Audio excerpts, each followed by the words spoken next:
Hey everybody, Ashton here with Gents with another fragrance review. Obviously you guys can tell what we're reviewing today is Pure Excess by Paco Rabanne. This one is a little bit divisive from what I've seen online. On Fragrantica it's not gotten a whole lot of love, but you guys know how that is. So let's go ahead and just jump into this review. We'll check out the presentation, then I'll tell you what I think about this new release.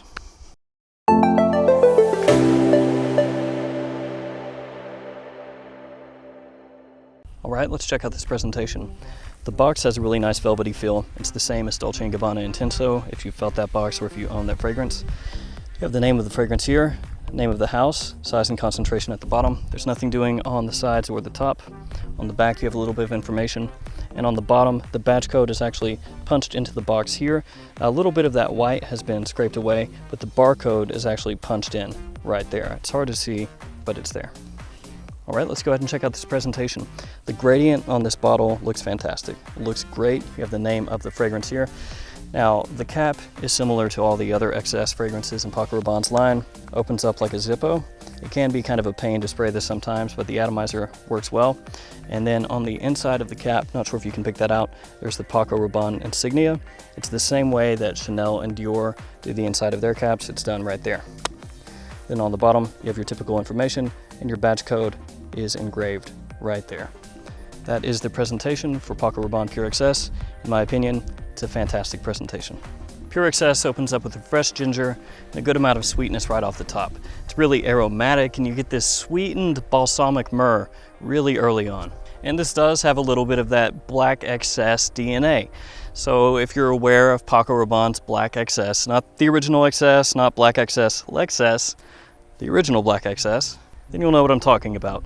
It's just a little bit of a resinous, semi-powdery sweetness. Now I should mention that I don't pick up any booze from this. Liquor is an official note, but this doesn't come across as a boozy sweet fragrance, so don't go into it expecting that. It's actually a little bit powdery, like I said, and there is a little bit of an incense note in the background. I found in one description, one breakdown of the notes that incense was included, but when I look at the official notes that I found on Fragrantica and in further reading, I haven't found that. So be aware that there's a little bit of a powdery incense note there, but it's not overwhelming, it's in the background. In the dry down, we've got a nice dry vanilla note, that resinous, semi-sweet myrrh, a touch of spice from cinnamon, and a touch of woods. It's actually really nice. I enjoy the way this one smells from the open all the way to the dry down. I do not care what people on Fragrantica say. To me, it's a solid release. It's just really pleasant and warm the whole way through. It's a comforting fragrance, but at the same time, sexy and sensual. It's not a beast though. The performance here is not hardcore. It's 6 hours, it's average. Lots and lots and lots of releases lately seem like they're falling in the 5 to 6 hour range in terms of longevity, and projection, again, is a little bit on the weaker side of things. Projection is on the soft side of things. 45 minutes in or so, it's sitting pretty close to your skin. It's still there in a nice little scent cloud, but it's not anything that's projecting out, an arm's length at that point. Like I said earlier, this is a sensual, sexy kind of fragrance. It's best for date night in my opinion. And Dolce & Gabbana's The One is one of the best date night fragrances of all time. Projection on that, also pretty soft. I'm pretty sure all of you will agree with me on that. So with fragrances of this type, that's not necessarily something that's going to detract all that much. You would look at the note breakdown for this and think that it trends more for cooler weather or cold weather, but where it doesn't really project like a beast, I would say that in extreme cold, in the middle of winter, it's probably not going to be a great choice. For me, this is something that's going to work better in nighttime, spring through fall. As long as it's not an overly hot summer night, this is something that you can reach for. And where this is a really nice fragrance that's going to appeal to a lot of people, it does have a versatility factor there too. So like I said, in my opinion, it's best for date night, but you can make this work in lots of different situations. It is a versatile fragrance.